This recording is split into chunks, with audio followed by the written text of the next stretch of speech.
لله وكفى والصلاة والسلام على سيد الرسل وخاتم الأنبياء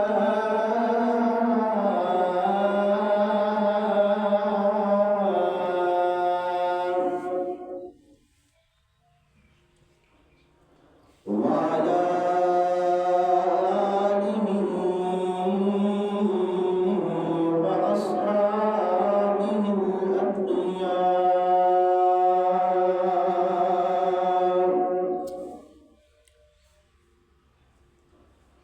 أما بعد فأعوذ بالله من الشيطان الرجيم.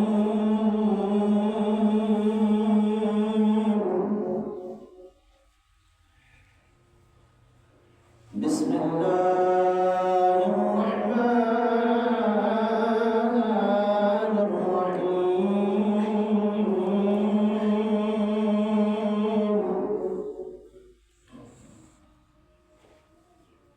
يا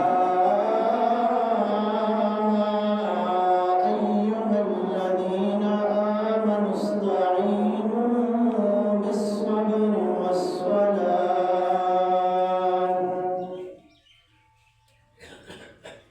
إن الله مع الصابرين.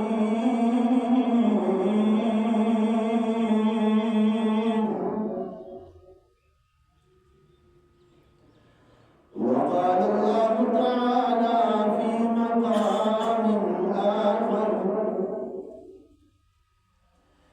الذي يؤتي ماله يتزكى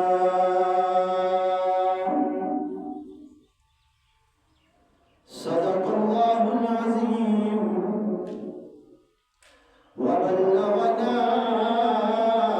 رسوله النبي الأمي الكريم.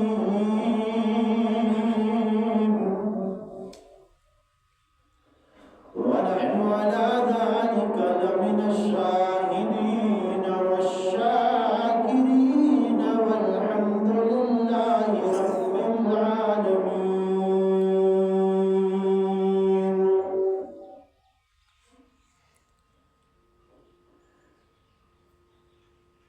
نبی کے من کو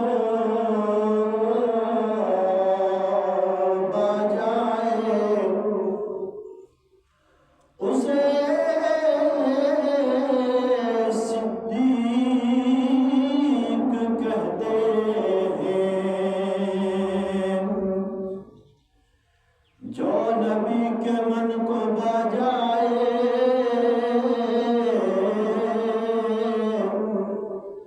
اسے صدیق کہتے ہیں.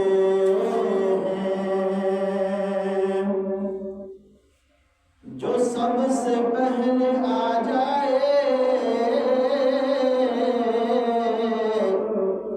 اسے صدیق کہتے ہیں.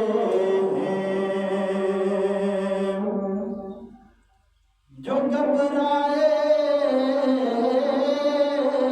نہ پچھتائے اسے صدیق کہتے ہیں. جو اژدہا سے ٹکرائے اسے صدیق کہتے ہیں. آیا ہو کیسے اندھوں پر اسے صدیق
مسلمان بھائیوں دوستوں، قرآن مقدس کی چند آیات مبارکہ آپ حضرات کے سامنے تلاوت فرمائی ہیں۔ اللہ وحدہ لا شریک سے دعا ہے کہ مجھے ان آیات کے ضمن میں حق اور سچ بات کرنے کی توفیق عطا فرمائے اور پھر ہم سب کو ان پر عمل پیرا ہونے کی توفیق عطا فرمائے۔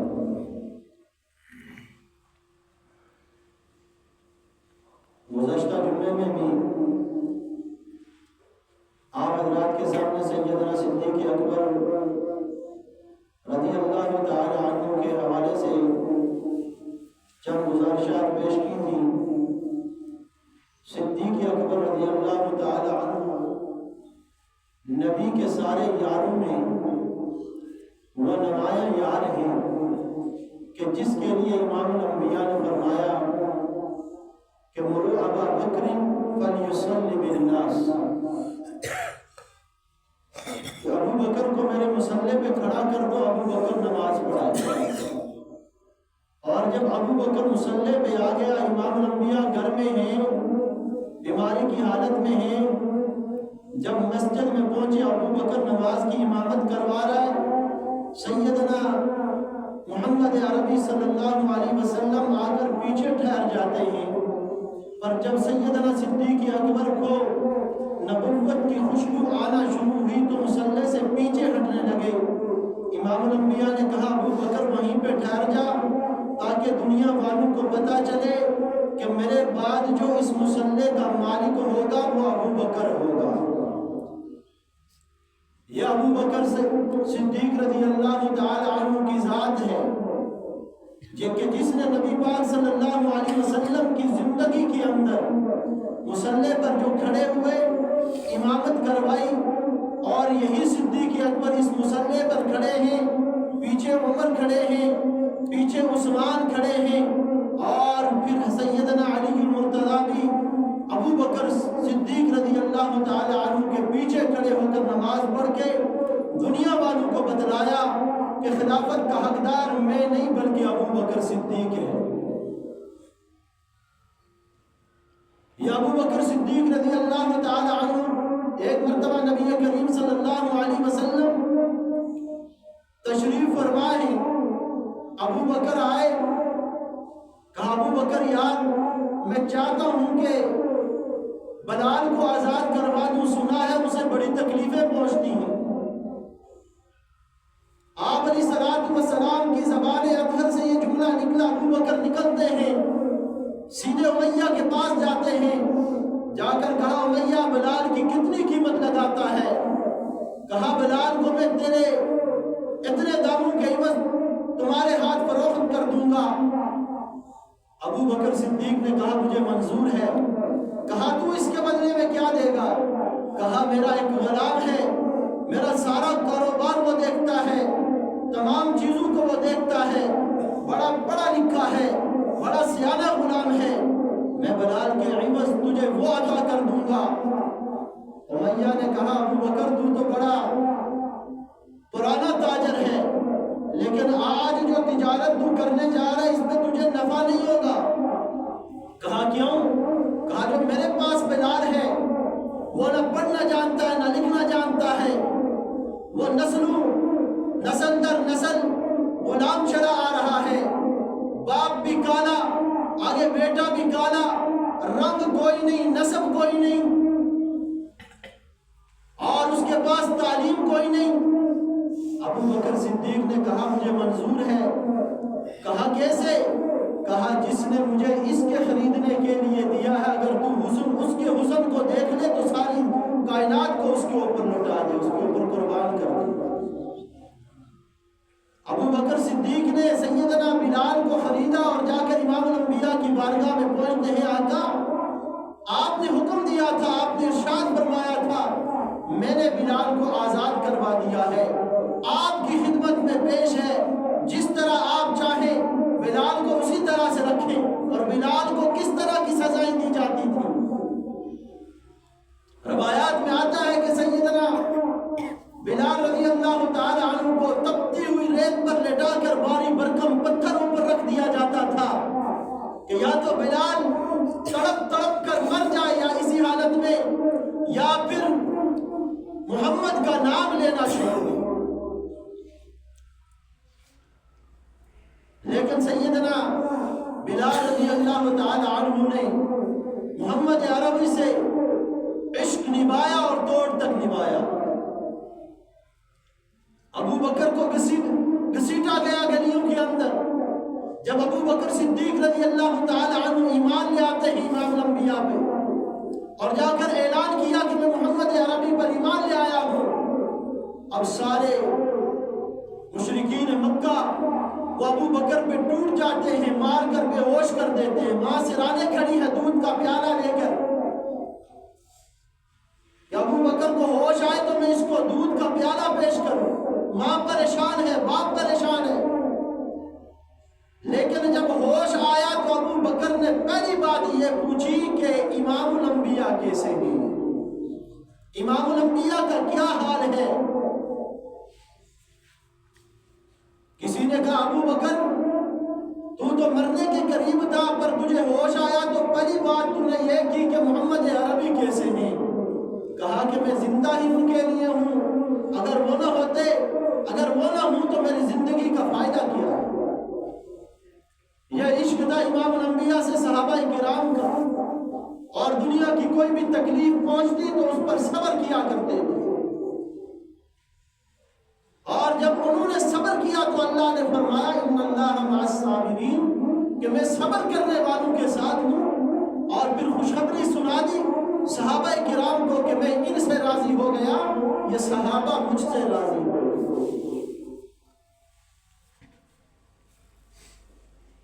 ابو بکر صدیق رضی اللہ تعالیٰ عنہ کے بارے میں امام الانبیاء نے فرمایا کہ دنیا میں ہر ایک کے احسانات کا بدلہ میں محمد دنیا میں ہی میں نے چکا دیے ہیں، پر ابو بکر صدیق واحد وہ ہستی ہے کہ جس کے احسانات کا بدلہ کل قیامت کے دن میرا اللہ عطا فرمائے گا۔ ابو بکر صدیق وہ ہستی ہے کہ کل قیامت کے دن جب نفسا نفسی کا عالم ہوگا، اور ایک پریشان ہوگا، اپنے پسینے میں ڈوبا ہوا ہوگا، سارے پہنچیں گے آدم علیہ السلام کے پاس کہ آپ اللہ کے پاس چلے، اللہ سے کہیں کہ ہمارا حساب و کتاب شروع کریں۔ آدم منع فرما دیں گے، حضرت نوح علیہ السلام کے پاس آئیں گے، وہ بھی انکار کر دیں گے، اور اسی طرح سے سارے انبیاء کے پاس باری باری پہنچتے جائیں گے، سارے انبیاء انکار کرتے جائیں گے۔ آخر میں کہنے والا کہے گا جاؤ نا اس آمنہ کے لال کے پاس کہ جو دنیا میں بھی آپ کے لیے روتا رہا، آج بھی جائیں اس کے پاس۔ سارے امام الانبیاء کے پاس آئیں گے، امام الانبیاء سجدے میں گر جائیں گے اور فرماتے میں اللہ کی حمد و ثنا بیان کروں گا جو اللہ میری زبان پہ جاری فرمائے گا۔ اللہ پوچھیں گے میرے محمد تو دنیا میں بھی روتا رہا، آج بھی رو رہا ہے، بتا کیا وجہ ہے؟ کہا اللہ تیری ساری مخلوق بڑے عذاب میں مبتلا ہے، بڑی پریشانی میں مبتلا ہے، ان کا حساب و کتاب شروع کر دو۔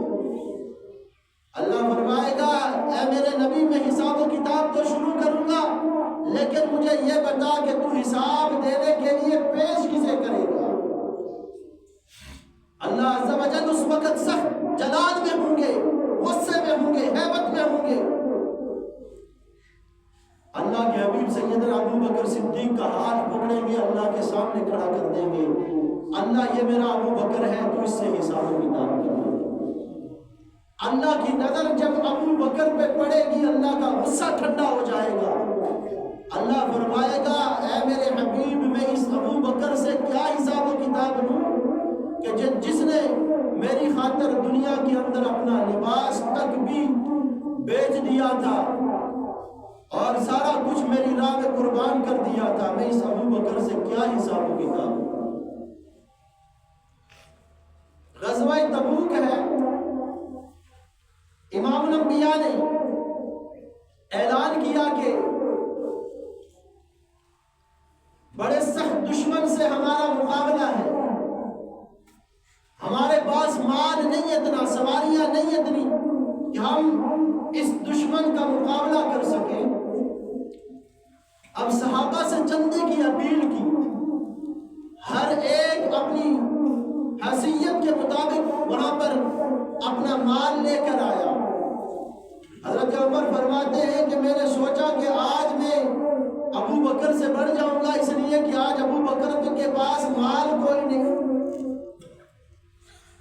اور میں نے ایسا کیا کہ میں اپنے گھر کا آدھا مال حضور کی خدمت میں لے آیا اور آدھا گھر کے لیے چھوڑ دیا۔ سیدنا عثمان بن عفان رضی اللہ تعالی عنہ نے اس غزوے کے اندر 900 اونٹ سامان سے لدے لدائے امام الانبیاء کی بارگاہ میں پیش کر دیے، اور 30,000 دینار یا درہم امام الانبیاء کو آ کر ان کی گودی میں ڈیر کر دیا، اور امام الانبیاء عثمان کی اس خیرات سے بڑے خوش ہوئے اور کہا کہ عثمان، آج کے بعد اگر تو کوئی گناہ کا کام بھی کرے گا میرا اللہ اسے نیکی بنا کر لکھے گا۔ اس غزوے کے اندر ایک عورت سر کے بال کاٹ کے لاتی ہے، امام الانبیاء کے سامنے پیش کرتی ہے۔ امام الانبیاء نے کہا تیرے ان بالوں کو کیا کروں گا؟ کہا کسی مجاہد کے گھوڑے کی مہار بنا دیجئے گا۔ ایک عورت اپنا شیرخوار بچہ اٹھا کر لاتی ہے، کہا اللہ کے حبیب پچھلی سال آئے تھے، میں نے اپنا خامد بھیج دیا تھا، اس سے پچھلی سال آئے تھے، بیٹے بھیج دیے تھے، اس بار میرے پاس آپ کے ساتھ بھیجنے کے لیے کوئی چیز نہیں ہے سوائے اس بچے کی۔ امام الانبیاء نے کہا تیرے اس بچے سے مجھے کیا فائدہ ہوگا؟ میں اس بچے کی حفاظت کروں گا یا جہاد کروں گا؟ عورت نے کہا اللہ کے حبیب جس مجاہد کے پاس ڈال نہیں ہوگی میرے بچے کو بطور ڈال استعمال کرے، دشمن کا تیر آئے گا آ کر میرے بچے کے حلق سے پار ہو جائے گا، اور قیامت کے دن رب کی بارگاہ میں مجھے پیش کیا جائے گا، رب مجھ سے پوچھے گا بتا میرے لیے کیا لے کر آئی ہے، میں اس بچے کو پیش کروں گی وہاں۔ سیدنا صدیق اکبر کی باری آتی ہے، صدیق اکبر گھر کے اندر جاتے ہیں، اپنا سارا مال ایک تھیلے میں پیک کر دیا۔ سیدہ طیبہ طاہرہ صدیقہ کائنات سیدہ عائشہ رضی اللہ تعالی عنہ فرماتی ہے کہ میں نے اپنے باپ کو دیکھا کہ دیواروں پہ ہاتھ مار رہے ہیں، میں نے پوچھا ابا جان کیا وجہ ہے، دیواروں پہ کیوں ہاتھ پھیر رہے ہیں؟ کہا بیٹا ایک سوئی رکھی تھی یہاں پر، ابو بکر چاہتا ہے، ابو بکر کی خواہش ہے کہ امام الانبیاء نے غزوے کے لیے چندہ مانگا ہے، اور ابو بکر کے گھر میں ایک سوئی بھی رہ جائے ابو بکر اس کو برداشت نہیں کر سکتا۔ سیدنا صدیق اکبر اپنے گھر کا سارا مال اٹھا کر امام الانبیاء کی بارگاہ میں پہنچتے ہیں، آ کر عرض کیا اللہ کے حبیب یہ میرے گھر کی ساری متاع ہے، آپ کے حضور پیش کر دی ہے۔ سیدہ عائشہ فرماتی ہے رات کو میرے والد گھر میں آتے ہیں، آ کر لیٹ جاتے ہیں، کروٹیں بدلتے ہیں، کبھی اس طرف کروٹ بدلتے ہیں، کبھی اس طرف منہ کر دیتے ہیں۔ میں نے دیکھا سارا منظر اپنی آنکھوں سے۔ صبح ہوئی، ابو بکر صدیق رضی اللہ تعالی عنہ بازار میں جاتے ہیں، جسم پر لگا ہوا مہنگا کپڑا جا کر بازار میں فروخت کر دیتے ہیں، اور اس کے امام الانبیاء کی بارگاہ میں اس کی قیمت لا کر پیش کر دیتے ہیں۔ سیدہ عائشہ نے فرمایا، پوچھا ابو بکر سے، ابو بکر ابا جان آپ رات کو کروٹیں کیوں بدل رہے تھے؟ کہا عائشہ میرے جسم پر مہنگا لباس تھا، امام الانبیاء نے چندے کی اپیل کی، مجھے رات کو نیند نہیں آئی کہ ابو بکر ادھر اللہ کا حبیب، اللہ کا یار، اللہ کا لاڈلا رسول چندے کی اپیل کر رہا ہے، ابو بکر تو مہنگے کپڑے لگا کر تو آرام سے لیٹا ہوا ہے۔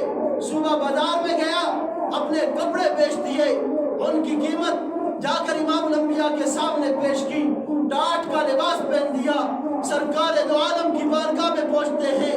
آپ علیہ الصلوۃ والسلام نے اٹھ کر ابو بکر کا استقبال کیا۔ ابو بکر امام الانبیاء کی بارگاہ امین اتر آتے ہیں، دروازے پر کھڑے ہیں، آ کر عرض کیا السلام علیکہ یا رسول اللہ، اللہ کے حبیب آپ پر سلامتی ہی سلامتی ہو۔ امام الانبیاء نے دیکھا آج جبرائیل امین کے جسم پر بھی ٹاٹ کا لباس ہے۔ امام الانبیاء نے پوچھا اے جبرائیل بتا تو نے ٹاٹ کا لباس کیوں پہن دیا؟ جبرائیل امین نے عرض کیا اللہ کے حبیب ایک میں نے نہیں، آج آسمانوں پر، آج اللہ کے عرش پر جن فرشتوں نے اللہ کے عرش کو اٹھایا ہے، آج سارے فرشتوں نے ٹاٹ کا لباس پہن رکھا ہے۔ امام الانبیاء نے وجہ پوچھی کیوں؟ کہا آج زمین پر آپ کے یار نے ٹاٹ کا لباس پہن دیا، اللہ نے آسمانوں پر حکم جاری کر دیا کہ آج سارے فرشتے بھی ٹاٹ کا لباس پہنیں گے۔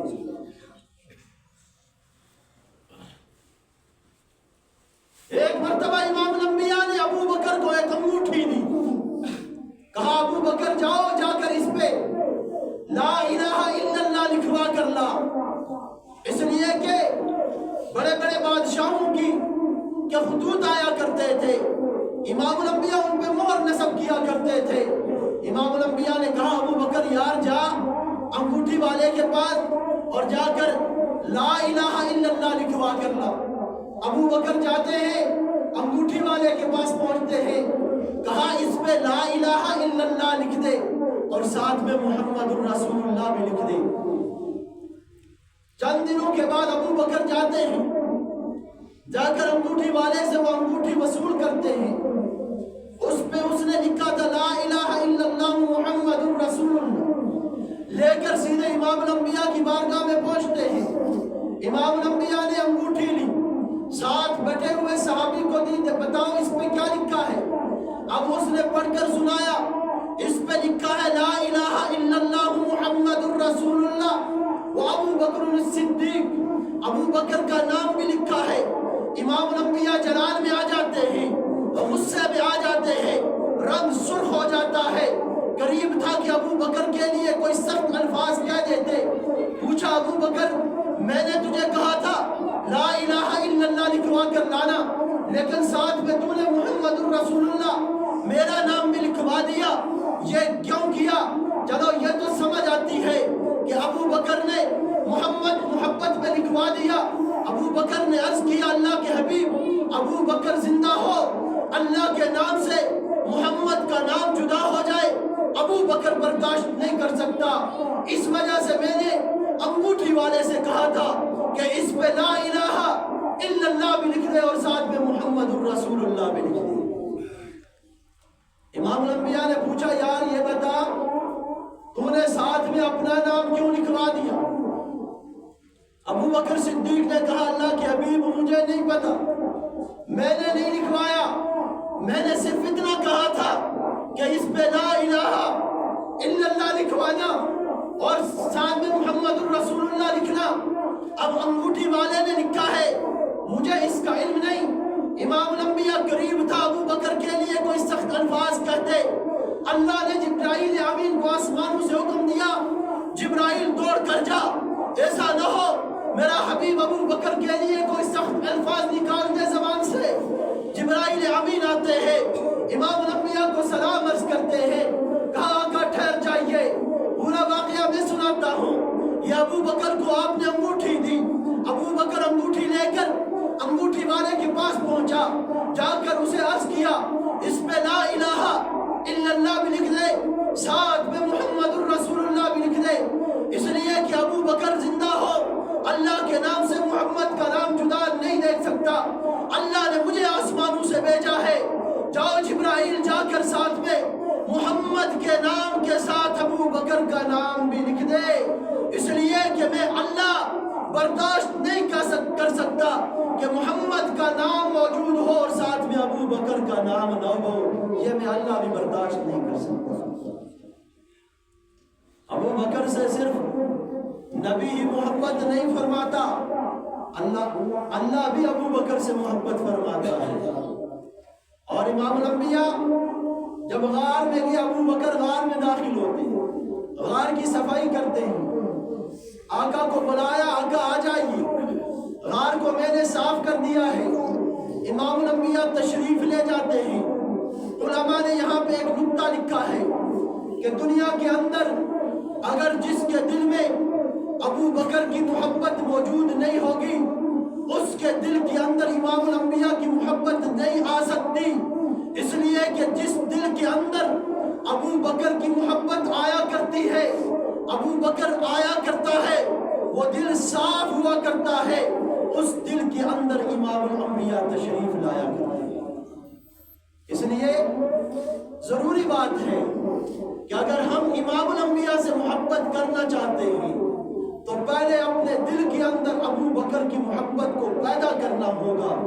ابو بکر آئے گا، دل صاف ہوگا، اس دل میں مصطفیٰ تشریف لایا کرتے ہیں جس دل کے اندر ابو بکر کی محبت ہوا کرتی ہے۔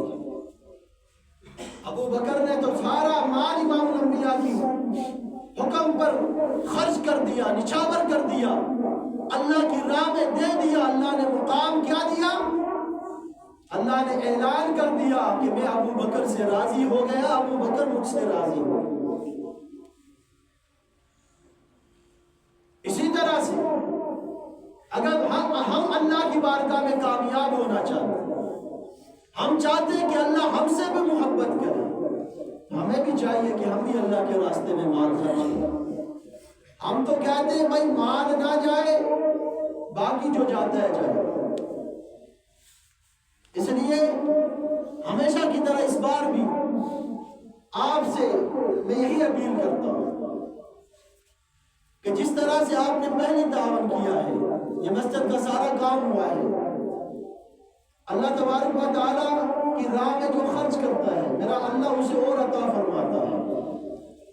ہماری نظروں کے اندر بہت ساری ایسی مثالیں ہیں کہ جس نے بھی اللہ کے راستے میں خرچ کیا، اللہ نے کبھی بھی اسے کسی کے سامنے ہاتھ پھیلانے نہیں دیا۔ اللہ نے اسے اتنا مال عطا کیا کہ اس کے لیے کافی ہو گیا۔ یہ مسجد کا کام لگا ہے، واش رومز کا کام ہے، جس کے اوپر تقریباً 7 لاکھ روپیہ ہمارا اسٹیمیٹ آیا اور خرچہ ہوگا، جس کے اندر ٹائلیں اور ساری چیزیں، وہ جتنا بھی فرش پلستر ہے اور ساری چیزیں ہیں۔ تو جن کو اللہ نے مال دیا ہے وہ دل کھول کر اللہ کے راستے میں خرچ کریں، اللہ کے گھر کو بنانے میں ہمارے ساتھ بھرپور تعاون کریں۔ انشاءاللہ آپ دنیا کے اندر اللہ کے گھر پہ لگائیں گے، اللہ تبارک و تعالیٰ آپ کے لیے جنت میں محلات بنائے گا۔ جب ہماری آنکھ بند ہو جائے گی، آنکھ کھلے ہوئے ہمیں نہیں پتہ چلتا کہ اس کا ہمیں اجر کیا مل رہا ہے۔ جو ہی ہم قبر کے حوالے ہوں گے، وہاں پر ہماری آنکھ کھلے گی، اللہ ہمیں ہمارا خرچ کیا ہوا جو ہم دنیا میں لگا کر جائیں گے وہاں ہمیں دکھائے گا، تو ہم وہاں پر تمنا اور خواہش کریں گے کہ کاش دنیا کے اندر ہم اپنے اوپر کچھ نہ لگاتے، ہم اللہ کے راستے میں سارا کچھ دے کر آ جاتے۔ تو اس لیے یہ اللہ کا گھر ہے، اس کے اوپر جس سے جتنا ہو سکتا ہے، مالی تعاون ہو سکتا ہے، جانی تعاون ہو سکتا ہے، جو وقت دے سکتا ہے، ضرور اس کے اوپر لگائے۔ ساتھ میں ہماری مسجد سیدنا علی المرتضیٰ بھی بن رہی ہے، اس کے لیے بھی سارے حضرات دل کھول کر جو ہے نا اس کے اوپر بھی پیسہ لگائیں۔ یہ ہمارے مولانا صاحب بڑے دور سے چل کر ہمارے پاس آتے رہتے ہیں، اس بار بھی ہمارے پاس آئے ہیں، ان کے ساتھ بھی بھرپور تعاون کریں۔ اللہ تعالیٰ سب کا دیا ہوا مال اپنی بارگاہ میں قبول فرمائے اور سب کے لیے دنیا میں بھی نجات کا ذریعہ بنائے، اور مرنے کے بعد بھی ہمارے لیے اللہ پاک اس کو نجات کا ذریعہ بنائے۔